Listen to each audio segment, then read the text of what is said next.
Tudo bem?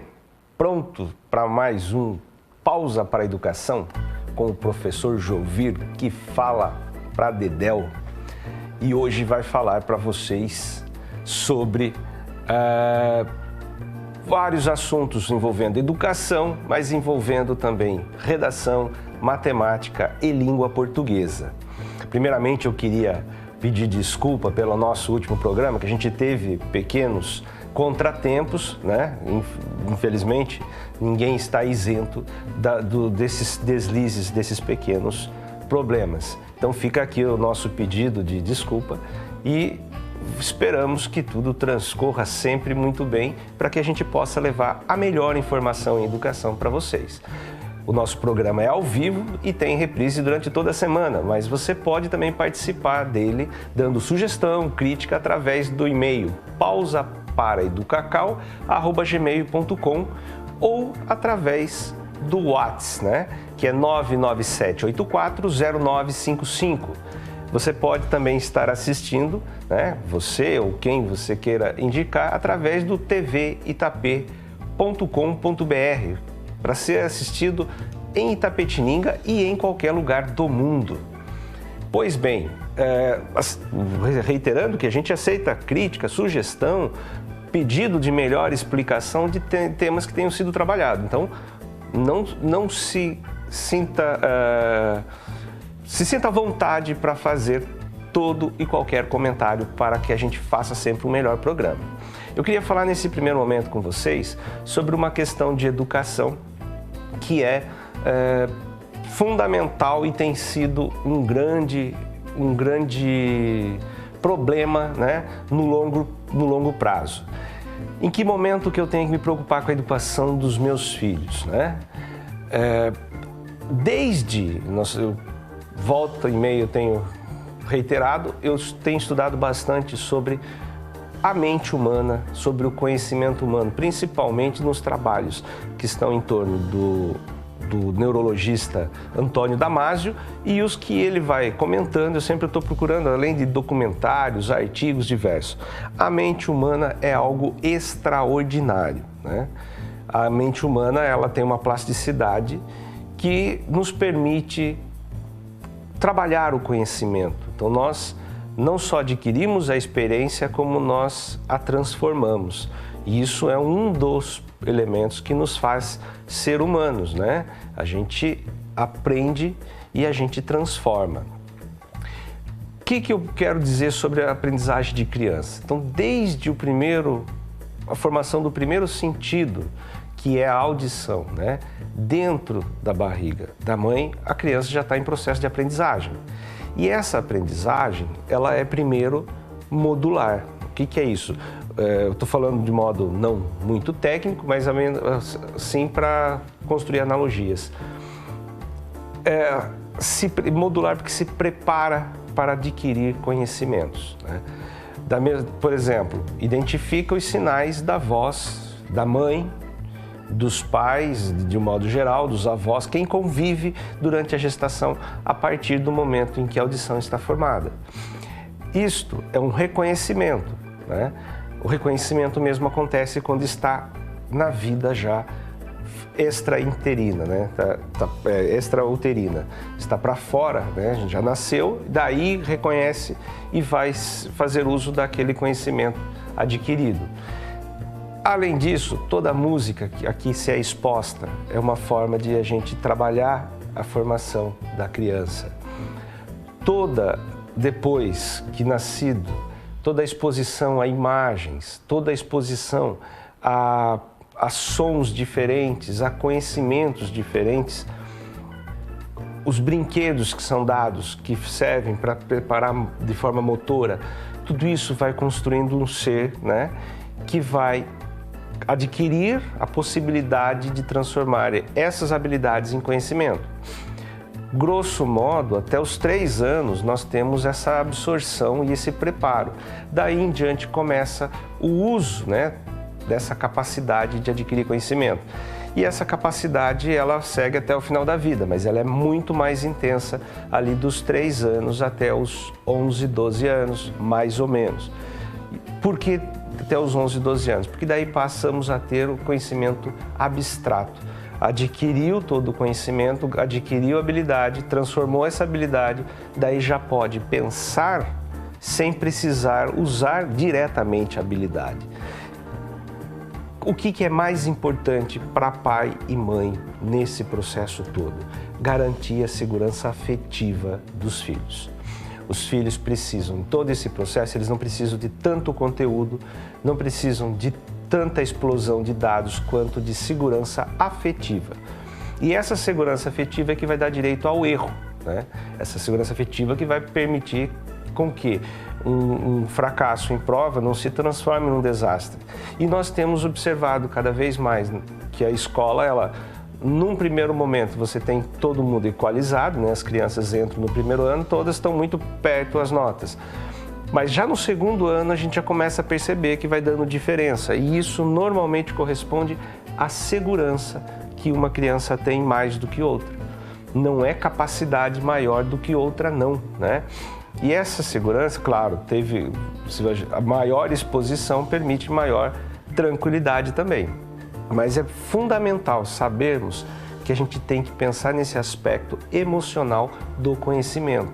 Então, se muitas vezes, e é comum daí lá para os 12, 13 anos de idade do filho, achar que o filho precisa muito de matemática, precisa de reforço em matemática, precisa de reforço em ciências, mas na verdade o que está precisando de reforço antes dos reforços de conteúdo é o reforço emocional, tá? Não vamos esquecer disso, que isto se forma, se constrói desde o primeiro dia de vida, mas na relação com a mãe, principalmente, desde o primeiro momento da gestação. Uma gestação tranquila determina a tranquilidade para a criança de absorção de tudo o que ela vai estar recebendo enquanto ela se forma. Depois, com relação à educação, é a segurança na vida já à luz do mundo. Pois bem, trouxe uma tela agora para vocês, eu quero mudar então para a redação. O que eu quero falar com vocês em redação? Vou apontar os 6 principais critérios que são utilizados nas principais bancas. É o tema, a tipologia, a leitura, a coerência, a coesão e a escrita. Para não virar um programa só de redação, eu vou destacar a cada semana 2 desses critérios e depois trarei como que eles acontecem dentro das redações. Hoje vamos falar primeiramente de tema, né? O que devemos compreender neste critério? O tema diz respeito ao tratamento dado propriamente ao assunto, como a forma com que se vai organizar o texto dentro de um projeto de texto, ou seja, ficar claro de onde se vai partir e aonde se quer chegar com ele. Devemos demonstrar nossa compreensão do que é proposto, deixando o mais clara possível esta compreensão. E um projeto de texto bem pensado evidencia tal clareza. Infelizmente, a grande maioria dos candidatos não tem esta compreensão do que seja um projeto de texto. Assim, o texto acaba não ficando claro, tanto menos objetivo, o que muito prejudica na definição de nota. O que eu tenho que pensar então? Projeto de texto, o tema, caiu lá o tema para mim, é meio ambiente ou alguma coisa relacionada a meio ambiente. Caiu sobre segurança pública. Caiu sobre a recepção ou não de estrangeiros, né, que possa cair com relação aos refugiados que o Brasil tem recebido. Eu pego a ideia principal e essa ideia é o centro. Eu tenho que cuidar de mostrar que eu entendi qual que é essa ideia central, qual que é o tema proposto. E eles, conforme eu consiga mostrar para o meu corretor ao longo do texto, normalmente na minha introdução, na minha apresentação do texto, eu já deixo claro que eu entendi o tema. E daí o desenvolvimento todo tem que manter a linha, por isso que a gente fala em projeto de texto. Projeto de texto é mais ou menos como um trajeto que eu vou fazer para vir da minha casa até aqui aos estúdios da TVI, né? Antes de sair de casa, eu penso, olha, eu tenho que chegar até o estúdio, então vou fazer tal caminho. Daí eu penso, não, posso fazer um caminho mais curto ou posso fazer um caminho mais longo. Essa escolha é a mesma que a gente tem que fazer ao começar a fazer um texto. O que não podemos é mudar o caminho no meio do trajeto, né? Sair para ir a um lugar, de repente eu mudo o caminho e posso esquecer onde eu quero chegar, né? Até onde eu quero chegar, então isso é um problema que se avalia em tema. Vamos para o outro critério que eu trouxe para pensarmos hoje na tela para vocês. Tipologia. O que é isto? Corresponde à compreensão do tipo de texto pedido. Quase sempre é uma dissertação em prosa. Que raios quer dizer em prosa? Que é uma dúvida enorme de muita gente. Que não deve ser escrita em verso, e sim em texto fluente do começo ao fim das margens, né? Perdão, sumiu. Voltando lá para... Então é o seguinte, não tem porquê e o que é uma dissertação ao certo. Qualquer tratamento explicativo de um assunto é uma dissertação. Por exemplo, uma aula é uma dissertação, porém não escrita e sim falada. Pois bem, então tipologia é o tipo de texto, tá? Cada banca pode dar um nome diferente, mas essencialmente é esse critério que se está sendo avaliado. Eu tenho que mostrar que eu domino o que é uma dissertação e o que é uma dissertação em prosa. Mais importante do que uma dissertação é eu mostrar que eu entendo o que é em prosa, né? Que eu não vou estreitar a margem e fazer como se fosse uma poesia. Não vou me preocupar com rimas, com estruturas que sejam da poesia, né? Que é o que caracteriza a não prosa no nosso caso. Uma narrativa em prosa? Sim, mas ela poderia vir na forma de uma epopeia, que é uma poesia. Como eu disse de exemplo, uma aula é uma dissertação, porque está tratando de um assunto, está falando sobre algo e está explicando, trazendo exemplos, fatos, dados, relacionando, né, com esses fatos, correlacionando com coisas externas, criando intertextualidades. Tudo isso faz parte de uma dissertação. Então, não vamos pensar que é um bicho de 7 cabeças, porque é muito comum, principalmente o concurseiro, né? Ele fez várias provas de concurso e não tinha redação. De repente, tem uma prova que tem redação, ele descobre lá na hora que tem que fazer uma dissertação em prosa. E pode muito bem se assustar. Não se assuste. Se você encontra esse termo, ele não é nada de anormal, é só para delimitar que o texto tem que ser explicativo, né, informativo, de cunho de argumentação, né, argumentativo, e não pode ser em versos, é em prosa, então chega até o final. Pois bem, hoje o que eu queria trazer de redação são esses 2 critérios. Semana que vem trago mais 2 e comento para vocês.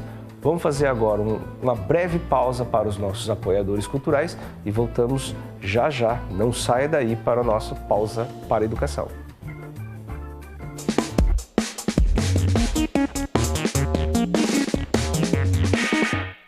Todas as quartas, transmissão da Missa em Novena Perpétua direto do Santuário Nossa Senhora Aparecida do Sul.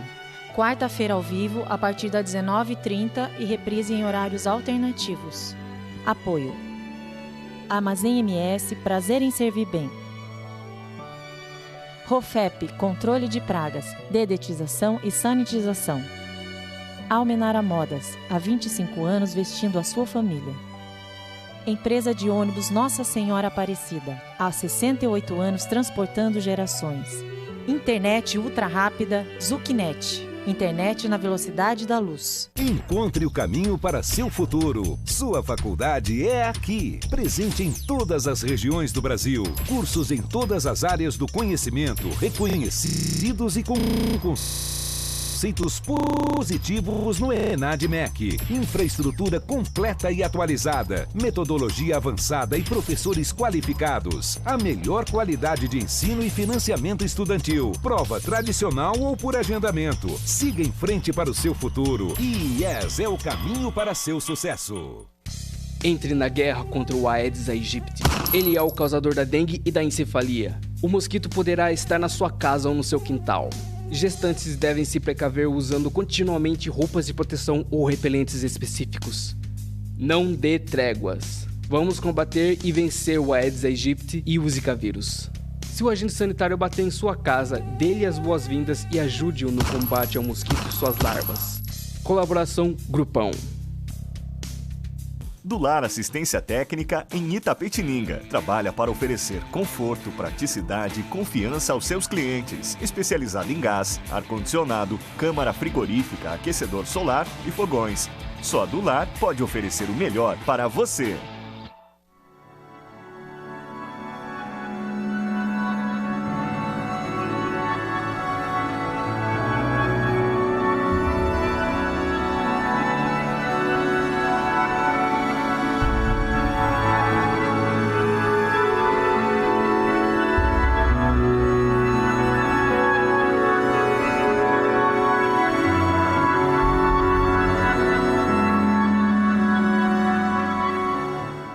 Olá, eu sou Felipe Blois e vou estar com vocês no programa Espaço Empreendedor.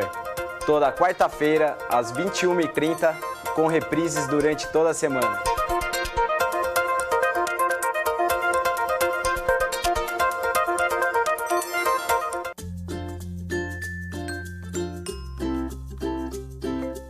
Quando você escolhe um presente, cada sensação, cada sorriso, cada lembrança, a preocupação, o carinho e um pouquinho de nós vai junto.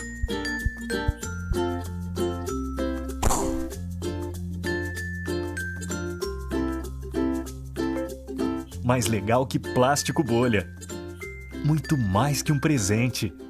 Oi, Fofi!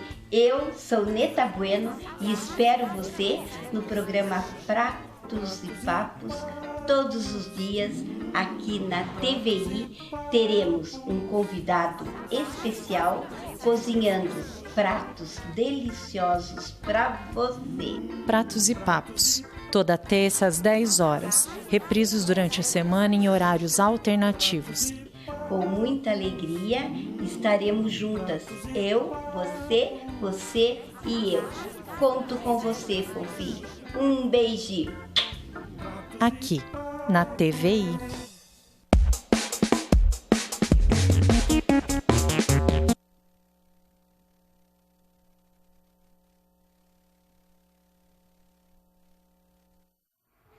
Estamos de volta com o nosso Pausa para a Educação. E você pode participar do nosso programa mandando um e-mail para pausaparaeducacau@gmail.com, pausaparaeducacau@gmail.com, ou pelo WhatsApp, que é 997840955. Mande a sua sugestão, a sua dica e as suas dúvidas, né, para participar. Trouxe agora para vocês, eu vou falar de matemática. Eu trouxe um elemento básico do básico em matemática, porém muito funcional, que é tabuada, que é multiplicação. O que podemos pensar para ajudar em provas usando a multiplicação e a tabuada? Vejamos a tela que eu trouxe para vocês. Então tá lá, vamos pensar nas multiplicações. Como efetuar rapidamente contas tais como 37 vezes 35? Veja bem, se eu transformo, penso, 37 vezes 35, faço 2 vezes 35, é mais fácil porque está mais palpável, né? 2 vezes 35, 70.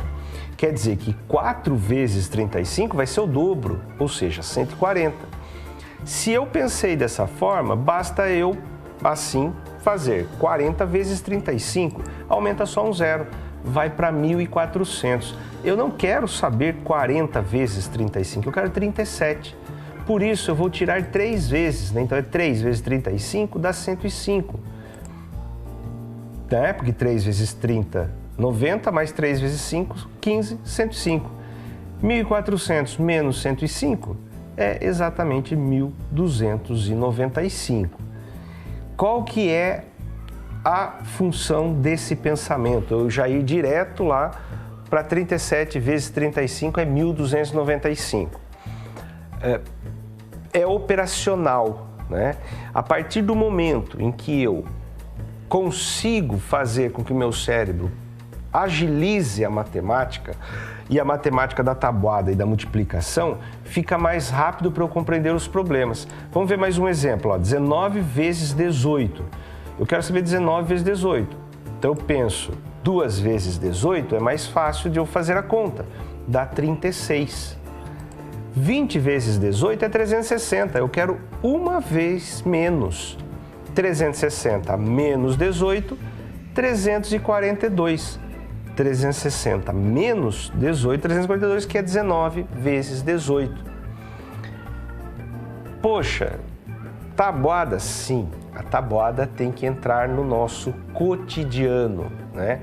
A tabuada precisa fazer parte do nosso dia a dia. Muitas pessoas que têm trauma com a matemática, que têm preocupação com exercícios de matemática, muitas vezes têm uma insegurança enorme, vou dizer gigantesca, com a realização de operações básicas. E daí, como que a gente vai querer fazer o mais difícil se a gente não consegue praticar o mais fácil? Então a tabuada, cotidianamente, se eu resolvo, olha, eu quero ter como estratégia melhorar meu desempenho em matemática. Então, 5 minutos por dia eu vou fazer a tabuada do 1 ao 20. Tá? É repetição? Sim, é repetição. Porém, eu estou treinando, isso daí é uma forma de exercício. Tem coisas que a gente entende e tem coisas que a gente operacionaliza. Entre essas coisas que a gente operacionaliza está a tabuada, assim como está em língua portuguesa a conjugação de verbos, né? Eu preciso fazer a conjugação para eu entender a estrutura e depois eu passo para outras conjugações mais complicadas. E com a tabuada também, eu faço a tabuada de 1 a 20, eu operacionalizo isso e depois eu consigo pensar numa conta como essas que eu trouxe para vocês, que é mais complexa, né? 37 vezes 35, poderia ser 370 vezes 350, eu só vou aumentar os zeros. Vamos para uma questão de interpretação que eu trouxe para vocês agora, vamos para a tela, né? Então temos lá uma tirinha, essa questão é da prova do ano passado, de primeira fase da FUVEST. Então a tirinha diz, você é um horror. E a mulher responde para o cara, você é bêbado. É, mas amanhã eu tô bom. E daí tem lá o asterisco, né, dizendo, isso é uma piada velha. Ilusão sua, diz a mulher, amanhã, de ressaca, vai olhar no espelho e ver o alcoólatra machista de sempre, vai repetir o porre até perder os amigos, o emprego, a família e o autorrespeito. E ela sai falando, deixando o cara lá pensativo. Perco a piada, mas não perco a ferroada. De que se trata essa questão? No texto empregam-se de modo mais evidente 2 recursos de intertextualidade. Um, o próprio autor o torna explícito. O outro encontra-se em um dos trechos citados abaixo. Indique-o. O que eu tenho que entender aqui primeiramente? Isso é uma intertextualidade. Intertextualidade é quando um texto vem interferir ou ajudar a construir o entendimento de outro texto, né? Um texto de fora. Então aqui, a primeira intertextualidade é o que ele colocou lá com um asterisco, dizendo que é uma piada velha, né? Uma piada velha, falando, isso é uma piada que era comum. E qual outra intertextualidade que aconteceu nessa tirinha? Na letra A diz, você é um horror, na letra B, e você, bêbado. Na letra C, ilusão sua, amanhã de ressaca vai olhar no espelho e ver o alcoólatra machista de sempre. Na letra D, vai repetir o porre até perder os amigos, o emprego, a família e o autorrespeito. E a letra E diz, perco a piada, mas não perco a ferroada. A intertextualidade que nós temos nesse caso é a letra E, que tem o ditado, né?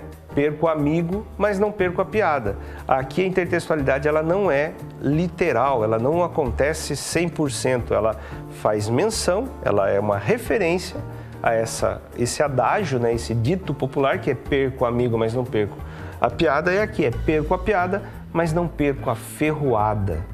Questão difícil? Não, não é uma questão difícil, é uma questão de atenção, né? Está presente num vestibular, num dos principais vestibulares do país e que muitas vezes pode ser considerado como um grande temor, mas na verdade é algo bem tranquilo. Vamos agora para outra questão. Eu trouxe uma questão de matemática para a gente pensar junto na sequência. Então, eu vou intercalar para ficar só falando português, não. Português, matemática. Hoje eu não trouxe física nem lógica, né? Mas em outro momento traremos novamente. Vamos lá para a tela, a questão de matemática que eu trouxe para vocês. Uma encomenda com X unidades de certa peça foi transportada ao cliente em 2 dias, com 5 viagens diárias, utilizando a capacidade máxima de carga do veículo usado para o transporte. O número de dias necessários para transportar integralmente nas mesmas condições outra encomenda com 2 vezes mais unidades das mesmas peças, fazendo 4 viagens diárias, Então tem que pensar o seguinte, tem lá as alternativas, 3,5, né? 4, 4,5, 5, 5,5, né? Para X, para fazer uma quantidade X de transporte, eu vou usar 2 dias e em cada dia serão 5 viagens. Então dá um total de 10 viagens. Eu poderia fazer isso por regra de 3? Poderia, mas não há necessidade. Basta eu pensar objetivamente, 2 dias, 5 viagens por dia, são 10 viagens.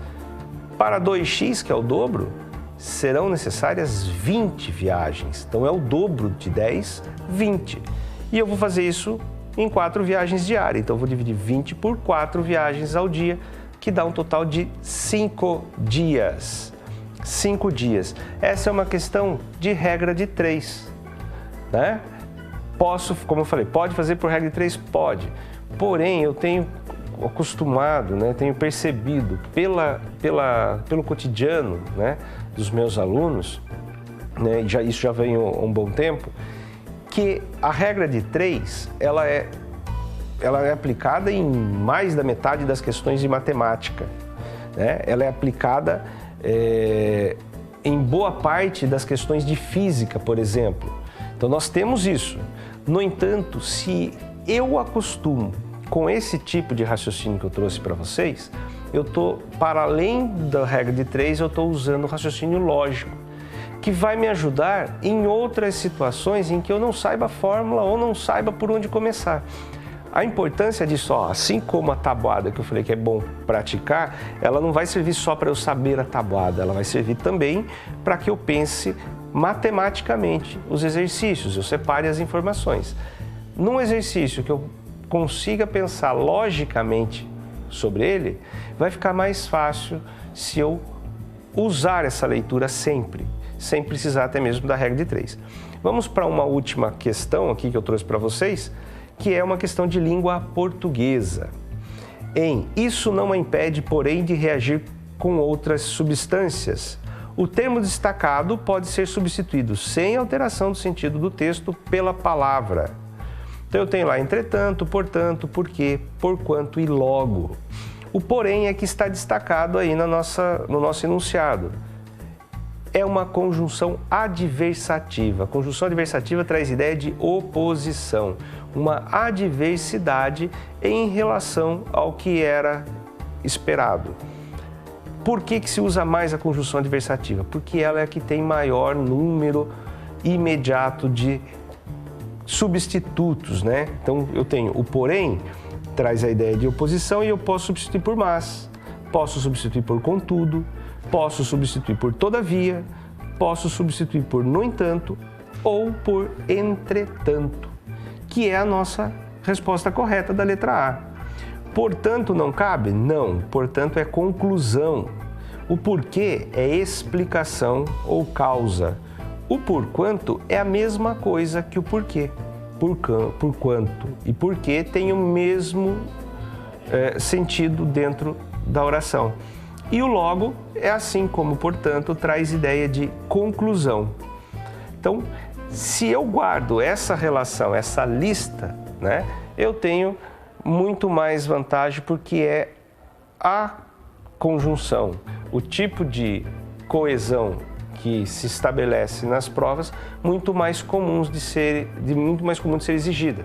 Então é importante eu compreender essas, né, conjunções e principalmente a conjunção adversativa. Pois bem, espero que a gente tenha hoje, né, trazido elementos que contribuam nos seus estudos ou contribua no seu cotidiano para pensar a questão do conhecimento. E reitero, na dúvida ou se tem sugestão, mande para a gente nos canais que a gente está sempre disponibilizando, que é o e-mail e o WhatsApp. Desejo a todos um bom final de dia e até o próximo Pausa para a Educação. Até lá!